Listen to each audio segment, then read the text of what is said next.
Dear students, आज हम study करने जा रहे हैं इलेक्ट्रॉन कॉन्फ़िगरेशन।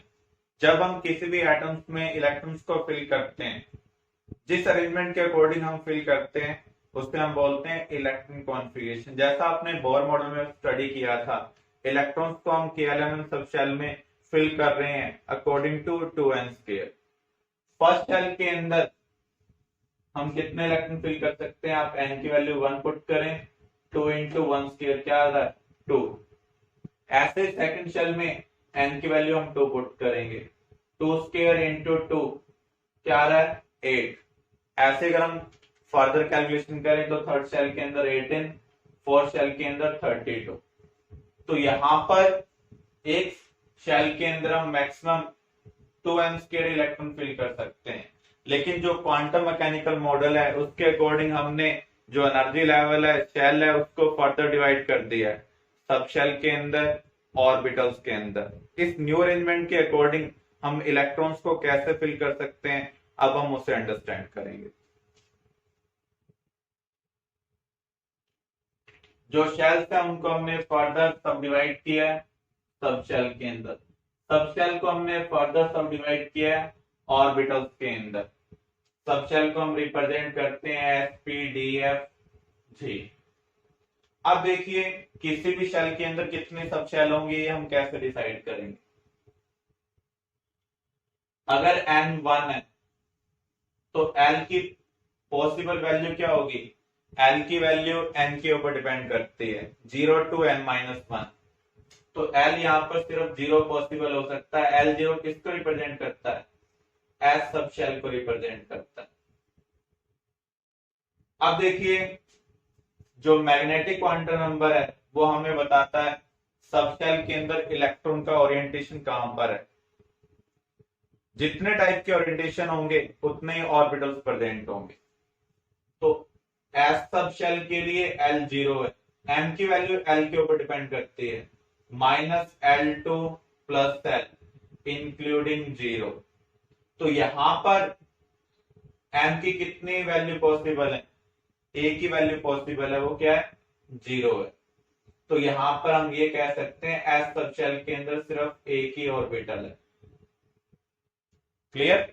अब देखिए इस ऑर्बिटल के अंदर मैक्सिमम कितने इलेक्ट्रॉन फिल कर सकते हैं। जो स्पिन क्वांटम नंबर है वो हमें बताता है कितने इलेक्ट्रॉन्स हम एक ऑर्बिटल्स में फिल कर सकते हैं। हम दो टाइप का स्पिन ऑब्जर्व करते हैं, क्लॉकवाइज और एंटी क्लॉकवाइज। इसका मीनिंग 2 इलेक्ट्रॉन एक ऑर्बिटल के अंदर प्रेजेंट हो सकते हैं। तो मैक्सिमम कितने इलेक्ट्रॉन होंगे एस ऑर्बिटल में? 2। एस सब शेल में एक ही ऑर्बिटल है, इसलिए एस सब शेल के अंदर मैक्सिमम कितने इलेक्ट्रॉन आ सकते हैं? 2 इलेक्ट्रॉन आ सकते हैं। जितने भी ऑर्बिटल्स एक सब शेल के अंदर होंगे उसको आप 2 से मल्टीप्लाई कर दें, उतने इलेक्ट्रॉन मैक्सिमम उस सब शेल के अंदर फिल कर सकते हैं। ऐसे ही अगर हम देखें सेकंड शेल के अंदर क्या क्या पॉसिबल है। अगर आप N2 लेंगे तो L0 भी हो सकता है, L1 भी हो सकता है। L0 का मीनिंग है एस सब शेल, यहाँ आगे नंबर 2 है तो 2s। L1 का मीनिंग है P, तो यहाँ पर सब शेल क्या होगी? 2p। 2s के अंदर एक ही ऑर्बिटल होगा क्योंकि s के लिए m की सिर्फ एक ही वैल्यू पॉसिबल है। p के लिए L1 है तो m की कितनी वैल्यू पॉसिबल है? -1, 0 प्लस 1। यहाँ पर 3 पॉसिबल वैल्यू है। इसका मीनिंग p सब शेल के अंदर कितने ऑर्बिटल्स हैं? 3 ऑर्बिटल्स हैं। तो यहाँ पर हम मैक्सिमम कितने इलेक्ट्रॉन को फिल कर सकते हैं? 6 इलेक्ट्रॉन को फिल कर सकते हैं।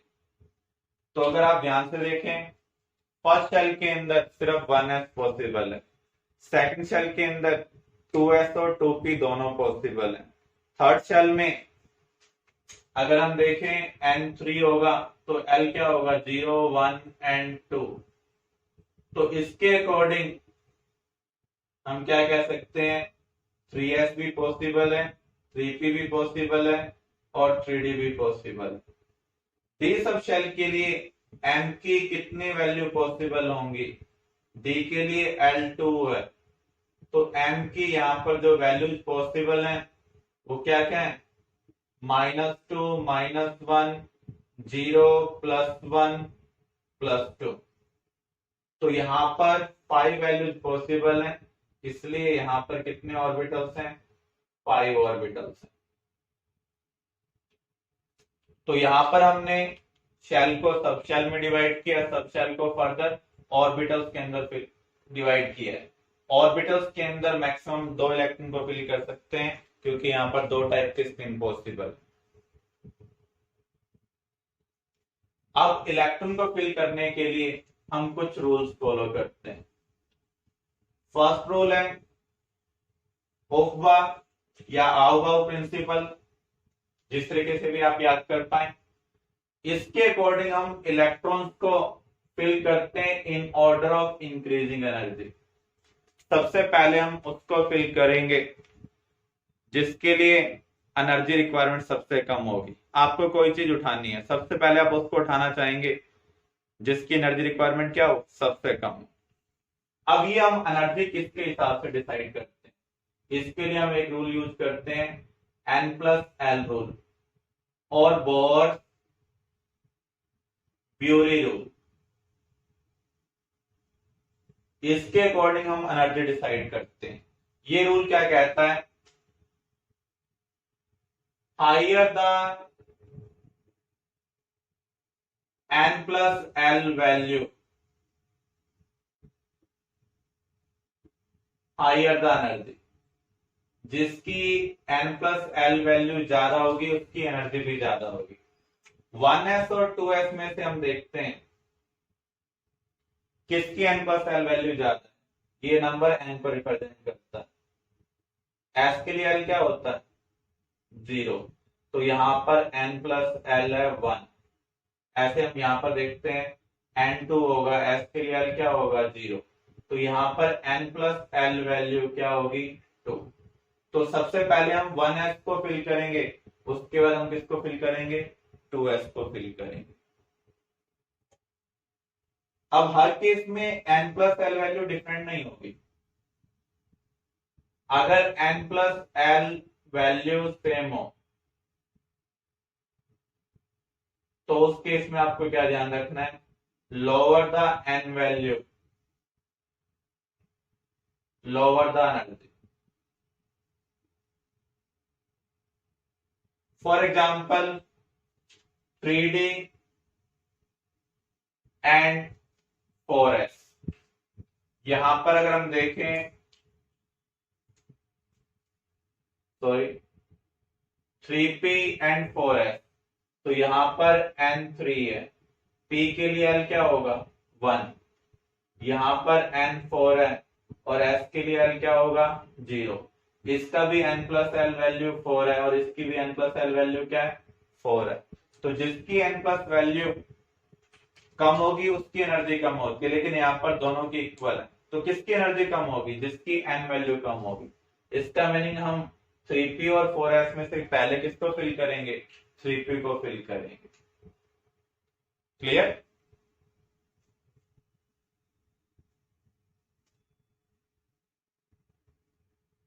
तो यहां पर हमने अरेंजमेंट शो की हुई है मल्टी इलेक्ट्रॉन स्पीसीज के लिए। जो मल्टी इलेक्ट्रॉन स्पीसीज हैं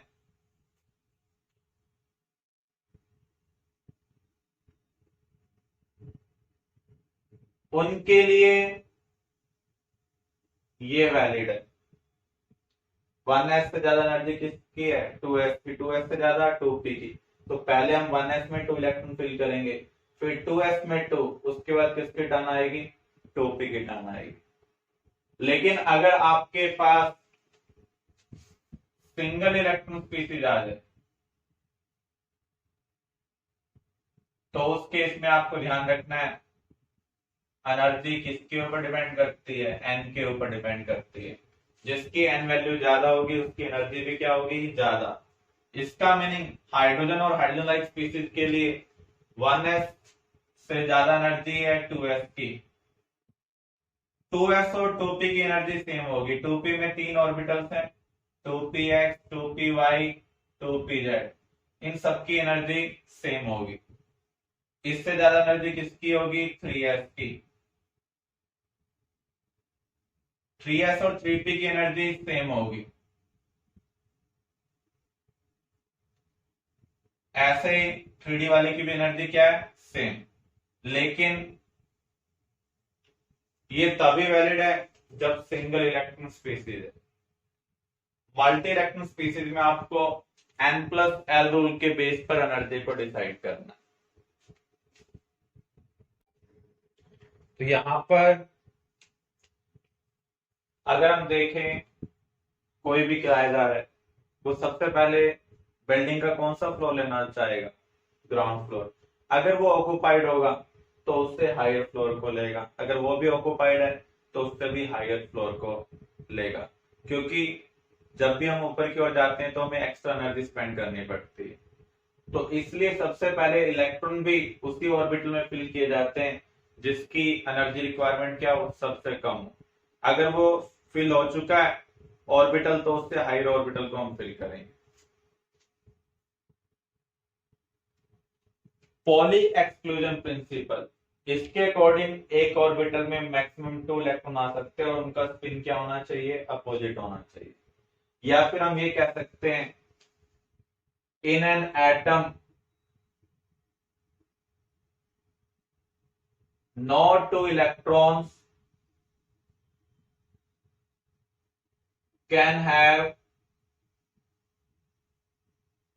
same quantum number set। एक एटम के अंदर कोई भी 2 इलेक्ट्रॉन ऐसे नहीं हो सकते हैं जिनका क्वांटम नंबर सेट क्या हो, सेम हो। डिफरेंट एटम में जरूर पॉसिबल है। अगर हम ये देखें कि ये 1s है तो यहां पर n की वैल्यू क्या होगी, 1। l की वैल्यू क्या होगी, 0, क्योंकि ये s है। l 0 है तो m भी क्या होगा, 0। अगर मैं इस इलेक्ट्रॉन को कंसिडर करूं ये क्लॉकवाइज है तो इसके लिए s क्या होगा, प्लस था। इस इलेक्ट्रॉन की अगर हम बात करें तो n 1 है, l इसके लिए भी क्या होगा, 0, क्योंकि ये भी किसमें है, s के अंदर। m इसके लिए भी क्या होगा, 0। ये क्लॉकवाइज है लेकिन ये क्या है, एंटी क्लॉकवाइज, तो यहाँ पर s क्या है, माइनस था। तो आप देख रहे हैं एक ऑर्बिटल के अंदर भी जो 2 इलेक्ट्रॉन फील्ड है उनका भी complete quantum number set same नहीं है। क्लियर। अगर हम किसी भी ऑर्बिटल में इलेक्ट्रॉन फिल करते हैं तो उनका स्पिन अपोजिट होना चाहिए, अदरवाइज उनका क्वांटम नंबर सेट क्या हो जाएगा, सेम हो जाएगा।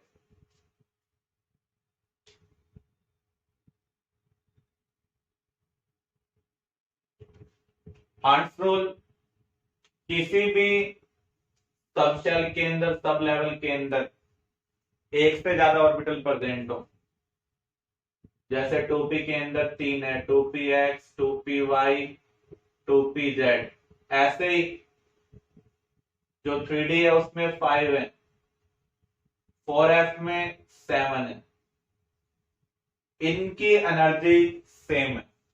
एक सब शेल के अंदर जितने भी ऑर्बिटल होते हैं उनकी एनर्जी क्या होती है, सेम होती है।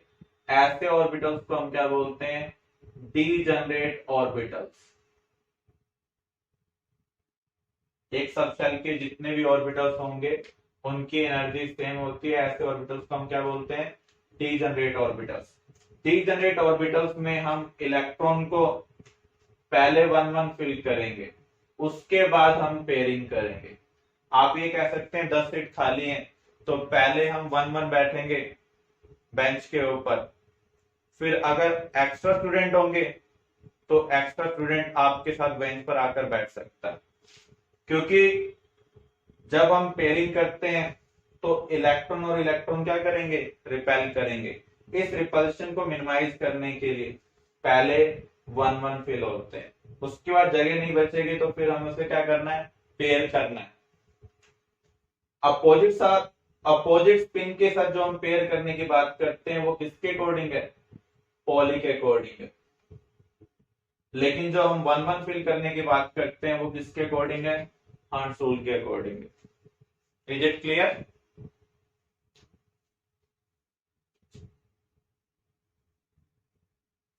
बोर-ब्यूरी रूल के रिगार्डिंग हम ऑलरेडी डिस्कशन कर चुके हैं, तो यहां पर अगेन वही चीज रिप्रेजेंट की हुई है। पहले हम 1s को फिल करेंगे मल्टी इलेक्ट्रॉन में, देन 2s को 2p में हम पहले 1 1 फिल करेंगे, फिर पेयर करेंगे। जब 2p कंप्लीटली फिल्ड हो जाएगा फिर किसके टर्न आएगी 3s की, देन 3p में हम 1 1 फिल करेंगे।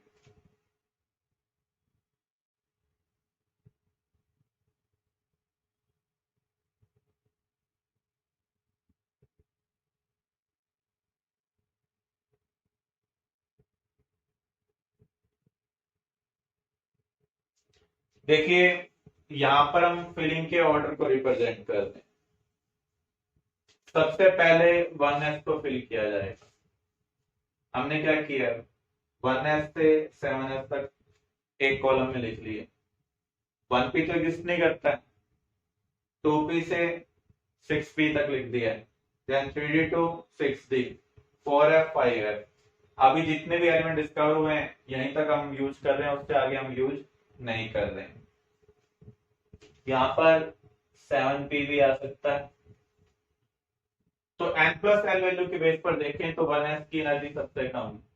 1s फिल करने के बाद टर्न किसकी आएगी 2s की, देन 2p के बाद आपको यहाँ क्या दिख रहा है 3s, 3s के बाद हमें किसको फिल करना है 3p को, देन 4s, फिर इधर हम 3d को फिल करेंगे। इस तरीके से हम सीक्वेंस याद कर सकते हैं।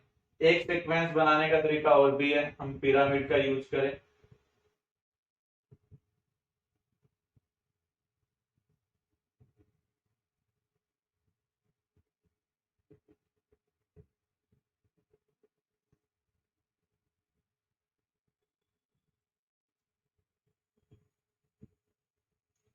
ऐसे यहाँ पर 2p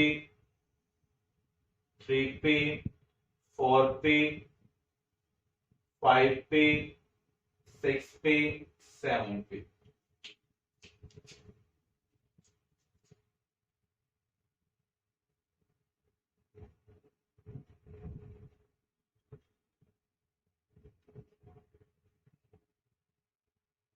फोर एस और 4p के बीच में क्या आता है 3d। ऐसे ही 5s और 5p के बीच में 4d। यहां पर 4f देन 5d, यहां पर 5f 6d। आप ये कह सकते हैं जो डी सब शेल है उसको हम फिल करना स्टार्ट करते हैं फोर्थ ऑर्बिट के अंदर, और जो एफ सब शेल है उसको हम सिक्स्थ ऑर्बिट या सिक्स्थ पीरियड के अंदर फिल करना स्टार्ट करते हैं। उससे पहले हम इसको फिल नहीं करते। तो सबसे पहले किसको फिल किया जाएगा 1s को, 1s के बाद 2s, 2s के बाद 2p, देन 3s, 3s के बाद 3p, देन 4s, 4s के बाद 3d, 3d के बाद 4p।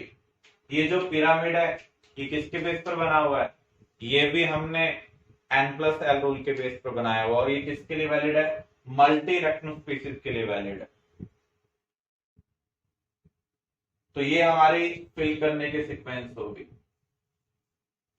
क्लियर।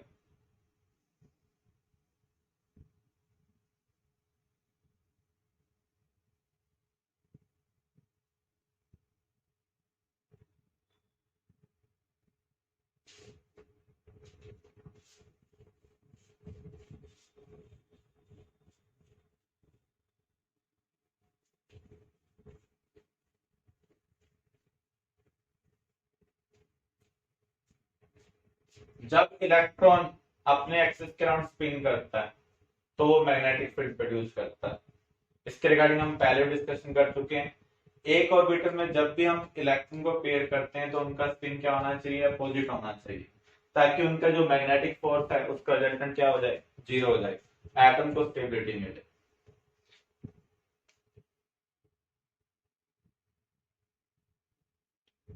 अब हम कुछ कॉन्फ़िगरेशन प्रैक्टिस करते हैं। हाइड्रोजन के पास कितने इलेक्ट्रॉन है 1, तो उस केस में हम सबसे पहले किसको फिल करेंगे 1s को। 1s में मैक्सिमम 2 इलेक्ट्रॉन आ सकते हैं, लेकिन हमारे पास तो एक ही है, इसमें हम लिख रहे हैं 1s 1। हीलियम, कितने इलेक्ट्रॉन है हीलियम में? 2, तो यहां पर क्या आएगा? 1s2। लिथियम 3 इलेक्ट्रॉन है, 1s2। थर्ड इलेक्ट्रॉन 1s के बाद क्या आ रहा है? 2s। कितने इलेक्ट्रॉन में और फिल करने? 1। Beryllium 1s2 2s2। Boron 5 electron होंगे, 1s2 2s2। 2s के बाद किसकी टर्न है? 2p की।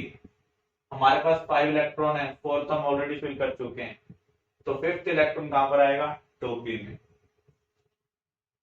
ऐसे अगर हम फ्लोरीन के लिए देखें, फ्लोरीन का एटॉमिक नंबर कितना है? 9, तो 1s2 2s2 2p 5।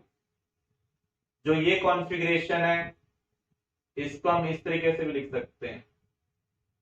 देखो 1s2 नोबल गैस कॉन्फ़िगरेशन को रिप्रेजेंट करता। जब भी हम नेक्स्ट पीरियड में शिफ्ट होंगे तो जो प्रीवियस पीरियड की नोबल गैस होगी उसको हम डायरेक्टली लिख सकते हैं, ताकि हम कॉन्फ़िगरेशन को शॉर्ट वे में लिख पाए। तो 1s2 किसको रिप्रेजेंट कर रहा है? हीलियम को, तो हीलियम के आगे क्या आ जाएगा? 2s1। ऐसे अगर हम सोडियम को कंसिडर करें, सोडियम क्या होगा? 1s2 2s2 2p6। देखो s के अंदर मैक्सिमम 2 आ सकते हैं, p के अंदर मैक्सिमम कितने आ सकते हैं? 6। टोटल इलेक्ट्रॉन में कितने फिल करने हैं? 11। अभी हमने 10 फिल किए, तो इसके बाद क्या आएगा? 3s1। लेकिन इससे पहले वाला जो कॉन्फ़िगरेशन है ये किससे बिलोंग करता है? नोबल गैस से।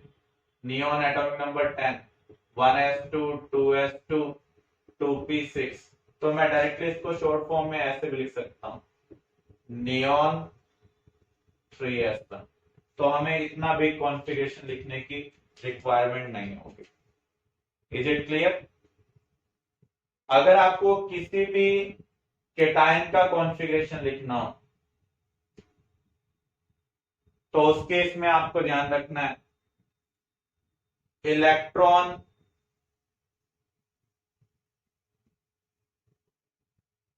removed from outermost shell।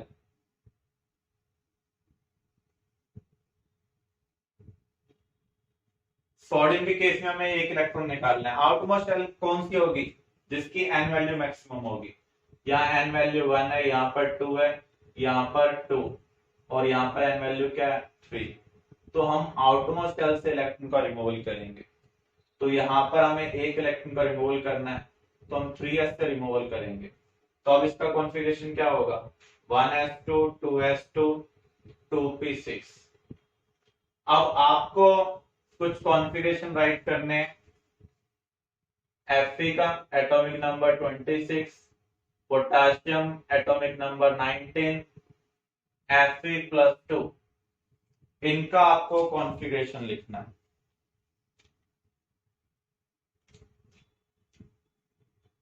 Iron के लिए अगर हम लिखें तो क्या होगा? 1s2 2s2 2p6 3s2 3p6 4s2 3d6। Noble gas का कॉन्फ़िगरेशन क्या होता है?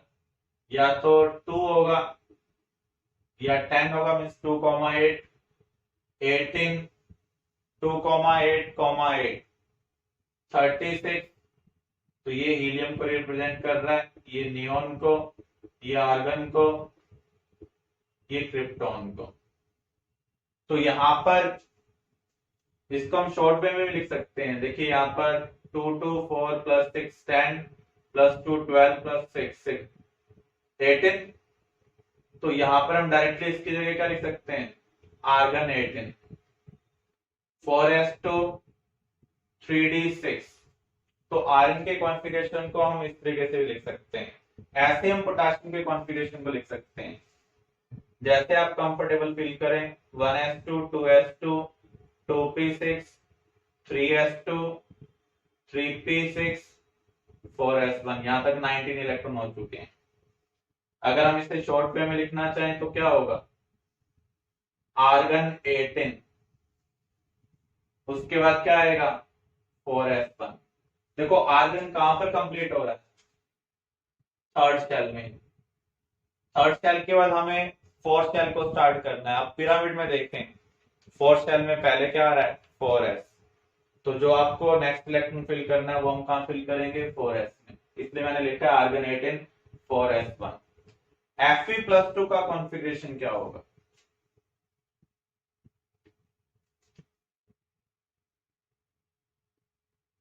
यहां पर जो कॉन्फ़िगरेशन हमने राइट किया है उसमें से आउटमोस्ट में हमें 2 इलेक्ट्रॉन का रिमूवल करना है। इसका आउटमोस्ट क्या है? एन वैल्यू चेक करें। देखो एन वैल्यू क्या है? 4, जो मैक्सिमम है। ये आउटमोस्ट शेल को रिप्रेजेंट करता है। तो यहाँ पर 4s से हमें 2 इलेक्ट्रॉन का रिमूवल करना है। तो अब इसका कॉन्फ़िगरेशन क्या होगा? 1s2 2s2 2p6 3s2 3p6 3d6। Electron का रिमूवल हमेशा आउटरमोस्ट से किया जाता है, जबकि एडिशन हम रूल्स के अकॉर्डिंग करते हैं। क्लियर?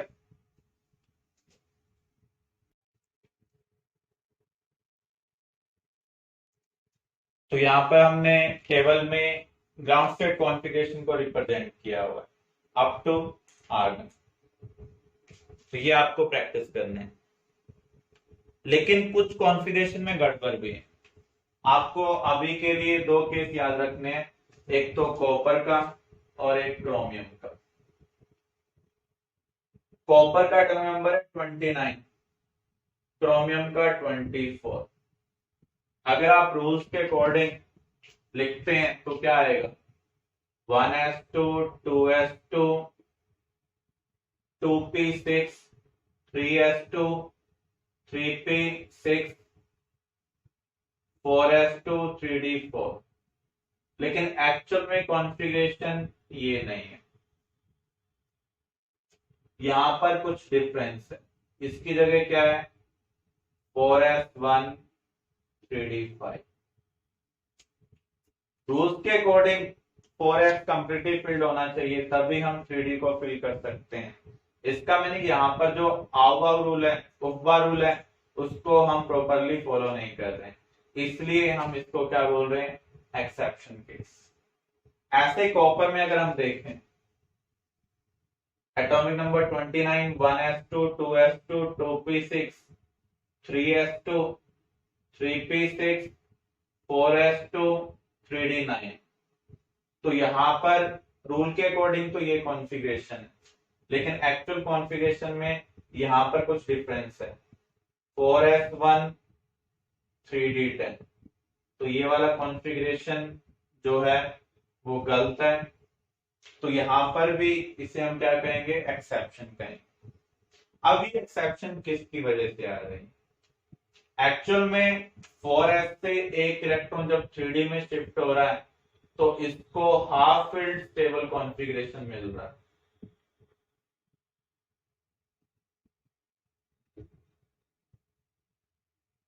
ये कॉन्फ़िगरेशन स्टेबल क्यों है? Due to exchange energy. Exchange energy क्या होती है अभी हम अंडरस्टैंड करते हैं। ऐसे अगर हम यहां पर देखें, डी सब शेल के अंदर मैक्सिमम कितने इलेक्ट्रॉन आ सकते हैं? 10। तो यहां पर इसको हमने कंप्लीट फिल किया हुआ है। तो ये कौन सा कॉन्फ़िगरेशन है? Fully filled stable configuration. अब ये स्टेबल क्यों है? क्योंकि यहाँ पर सभी मैग्नेटिक फील्ड का जो रिजल्टेंट होगा वो क्या होगा? 0 होगा। एक ऑर्बिटल में मैक्सिमम 2 इलेक्ट्रॉन आ सकते हैं और उनका स्पिन क्या होना चाहिए? अपोजिट होना चाहिए। जब आप डी सब शेल को कंप्लीटली फिल्ड कर देंगे तो उस केस में जो मैग्नेटिक फील्ड का रिजल्टेंट होगा वो क्या होगा? 0 होगा। तो जब भी फोर्सेस एक दूसरे को कैंसल आउट करते हैं तो स्टेबिलिटी इंक्रीज होती है, इसलिए फुली फिल्ड कॉन्फ़िगरेशन क्या है? Stable configuration.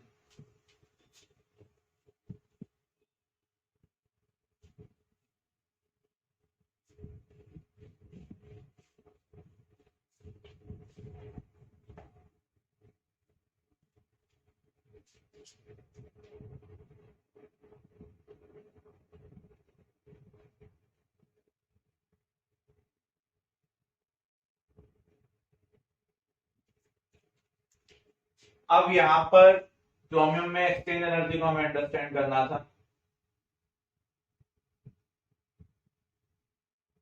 पहले हम 3d4 वाला केस ले लें। तो यहाँ पर 4 इलेक्ट्रॉन डी सबशन, जो अनपेड इलेक्ट्रॉन होते हैं वो एक दूसरे की पोजीशन को इंटरचेंज करते हैं और इस प्रोसेस में एनर्जी रिलीज होती है जिसे हम बोलते हैं एक्सचेंज एनर्जी। तो यहाँ पर कितने एक्सचेंज पॉसिबल है? ये इलेक्ट्रॉन इन तीनों इलेक्ट्रॉन के साथ पोजीशन को एक्सचेंज कर सकता है, ऐसे ये इलेक्ट्रॉन इन दोनों के साथ, इसका एक्सचेंज तो हम ऑलरेडी काउंट कर चुके हैं, ऐसे ये फर्दर इधर एक्सचेंज कर सकता है। तो टोटल कितने एक्सचेंज हो रहे हैं? 3 + 2 + 1, तो यहाँ पर 6 एक्सचेंज है। जब हम 4s वाले इलेक्ट्रॉन को यहाँ पर प्रमोट कर देते हैं तो ये 3d4 से क्या बन चुका है? 3d5। अब यहाँ पर 5 अनपेड इलेक्ट्रॉन,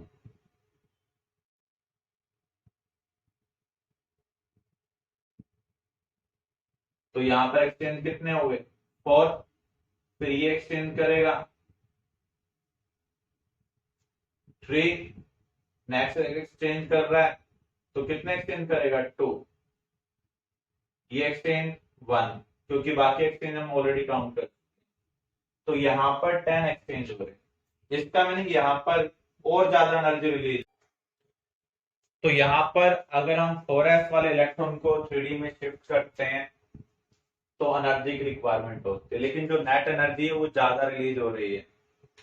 तो जब भी किसी भी प्रोसेस में ओवरऑल एनर्जी रिलीज होती है तो स्टेबिलिटी क्या होती है? इंक्रीज होती है। इसलिए half field configuration exchange energy की वजह से स्टेबल हो जाते हैं। तो कॉन्फ़िगरेशन में इरेगुलरिटी तभी आएगी जब इलेक्ट्रॉन का एक्सचेंज करने पर, प्रमोशन करने पर जो नेट अमाउंट में जो एनर्जी है वो क्या हो जाए? रिलीज हो जाए। तो उस केस में हमें इरेगुलरिटी देखने को मिलती है। बहुत सारे केस हैं इरेगुलरिटी के, लेकिन अभी के लिए आपको ये 2 केस ध्यान रखने हैं, क्रोमियम और कॉपर। क्लियर?